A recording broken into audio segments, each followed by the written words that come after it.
আরণ্যকের থেকে সত্যিটা জেনে চমকে গেল রোশনাই। সম্পূর্ণ জানতে ভিডিওটিতে একটি লাইক করে প্রথম থেকেই দেখতে থাকো। গল্পের শুরুতেই দেখা যায় আরণ্যক কথা বলতে থাকে আর তার বাবাকে ক্লিয়ারলি বলে দেয় রোশনাই এই বাড়ির কাজের মেয়ে নয়, ও এই বাড়ির গেস্ট। আর এটা শোনার পরেই আরণ্যকের বাবা বলে, তাই নাকি? ও এই বাড়ির গেস্ট হতে পারে না, ও এই বাড়ির কাজের লোক। আর শোনো, তুমি রোশনাইকে নিয়ে একটাও বেশি কথা বলবে না, যেটা আমার ভালো লাগছে না। তখন আরণ্যক বলে, আমি কোনো বেশি কথা বলিনি বাবা, যেটা সত্যি আমি সেটাই বলেছি। আর সেটা যদি তোমার মেনে নিতে এত প্রবলেম হয় তাহলে আমার কিছু করবার নেই। এর মধ্যেই আরণ্যকের মা বলে, আচ্ছা বাদশাহ, তুমি এরকম তো ছিলে না, এখন তুমি এত তর্ক করো কেন? তুমি তোমার বাবার মুখে মুখেও তর্ক করো আর আমার কথা তো বাদই দাও। আরণ্যক তখন বলে, মা, সত্যিটা বলতে গেলে যদি তর্ক করতে হয় তাহলে করতে হবে, আমার কিছু করবার নেই। তবে একটা কথা তো ঠিকই যে আমি রোশনাইকে এই বাড়িতে নিয়ে এসেছি, ও এই বাড়ির গেস্ট। ভুলে যেও না, গরিমার মাসির মেয়ে হয় কিন্তু রোশনাই। তখনই রোশনাই বলে, স্যারজি থাক না, এসব কথা বলতে হবে না, আমার তাতে কিছু যায় আসে না। আমার মাও ওই বাড়িতে কাজের মেয়ে হিসেবেই ছিল আর আমিও কাজের মেয়ে হিসেবেই রয়েছি, আমার তাতে কোনো আপত্তি নেই। যে যেভাবে বলে শান্তি পায় আমি তাতেই খুশি। তখনই ঠাম্মি বলে, রোশনাই তুমি কাপড়গুলো ওপরে নিয়ে যাও। এরপর মিনি বলে, এই রোশনাই রানী ফরফরানি, তুই সবসময় এত বেশি কথা বলিস কেন বলতো? তুই এই বাড়ির সদস্য, তুই এই বাড়ির অনেক বড় কেউ, আমার বন্ধু, আমার সব থেকে ভালোবাসার মানুষ। তুই এই বাড়ি ছেড়ে কখনো কোনোদিনও যাবি না, বুঝেছিস? তাহলে কিন্তু খুব একটা ভালো হবে না, কারণ আমি তোকে খুব ভালোবাসি, তোকে আমি কোনোভাবেই যেতে দেবো না। রোশনাই তখন বলে, মিনি তুমি যে কি বলো না। মিনি তখন বলে, আমি একদম ঠিক কথাই বলেছি রে রোশনাই, তুই এখান থেকে কোথাও যাবি না, তোকে এখানেই থাকতে হবে।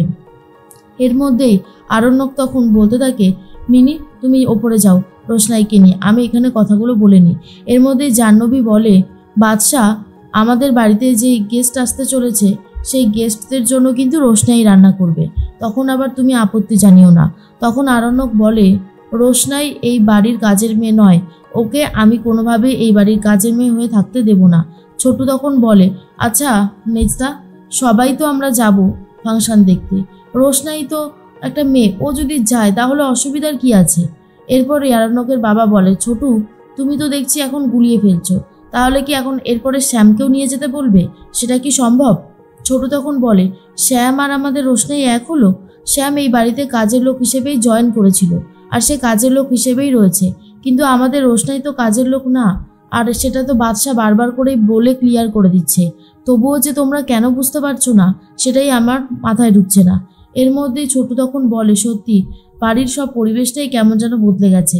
এরপর আরণ্যক বলে, ছোটু তোমার সাথে আমার কিছু কথা আছে, এসো তোমার সাথে কথাগুলো সেরে নিই। এরপর ছোটু বলে, কি হয়েছে বাদশা, বল, তোকে দেখে মনে হচ্ছে তুই কোনো একটা ব্যাপার নিয়ে খুবই চিন্তার মধ্যে রয়েছিস, সব ঠিক আছে তো? আরণ্যক তখন বলে, হ্যাঁ ছোটু, সবই ঠিক আছে, শোনো তোমার সাথে আমার কিছু ইম্পর্টেন্ট কথা আছে। এরপর রোশনাইয়ের সাথে যা যা হয়েছে, আরণ্যকের সাথে যা যা হয়েছে শুরু থেকে পুরো শেষ পর্যন্ত বলতে শুরু করেছে বাদশা। বাদশার মুখে এই সমস্ত কথা শুনে তো ছোটু পুরো চমকে যায় আর বলে, তুই নিজের হাত দিয়ে রোশনাইয়ের সিঁথিতে সিঁদুর পরিয়েছিস? কিরে বাদশা, চুপ করে আছিস কেন, বল। আরণ্যক তখন বলে, হ্যাঁ ছোটু, এছাড়া আমাদের হাতে আর কোনো উপায় ছিল না, কারণ ওনারা যেভাবে জোর করছিল আমি বাধ্য হয়েছিলাম। আর রোশনাইও বলেছে এই বিয়েটা ওর কাছে কোনো দিনও মান্যতা পাবে না। এমনকি ও আসার সময় রেল স্টেশনের বাথরুমে ঢুকে ভালোভাবে মাথায় সিঁদুরটা ধুয়ে এসেছিল। ছোটু তখন বলে, বাদশা তুই কি করেছিস, তুই এটা কি সর্বনাশের খেলায় মেতে উঠেছিস? আর তখনই আরণ্যক বলে, আমি কোনো সর্বনাশের খেলায় মেতে উঠিনি ছোটু, আমার হাতে কোনো উপায় ছিল না। তুমি বলো না, এই রকম একটা মেয়েকে আমি ছেড়ে আসতে পারতাম? ও তো একজন মানুষ, বলো।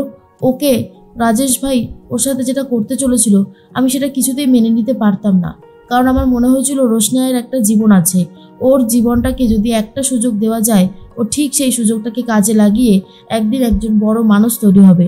তখনই ছোটু আরণ্যককে জড়িয়ে ধরে আর বলে, এইটুকু একটা মানুষে তুই এত এত চাপ সামলেছিস, তুই আমাদের সবার সাথে লড়াই করছিস।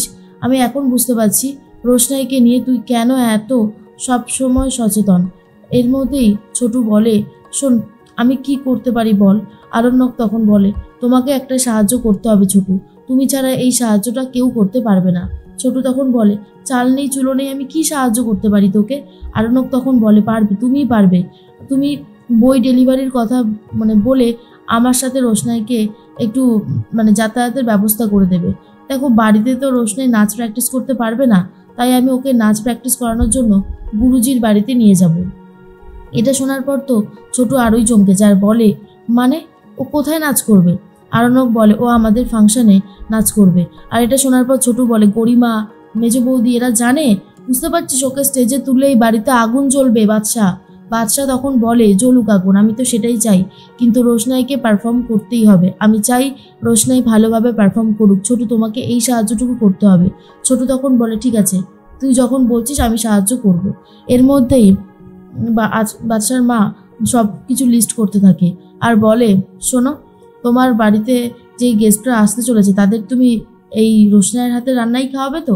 বাদশার বাবা তখন বলে হ্যাঁ, সব ডিশ রোশনাই রান্না করবে। রোশনাইকে তখন জাহ্নবী জিজ্ঞেস করে আচ্ছা রোশনাই, তুমি কি কি রান্না করতে পারো? রোশনাই বলে আমি মাকে দেখেই সবটা শিখেছিলাম। মা যেমনটা করতো আমি ঠিক তেমনটাই পারতাম। পারি 6-7 রকমের আইটেম তো পারি।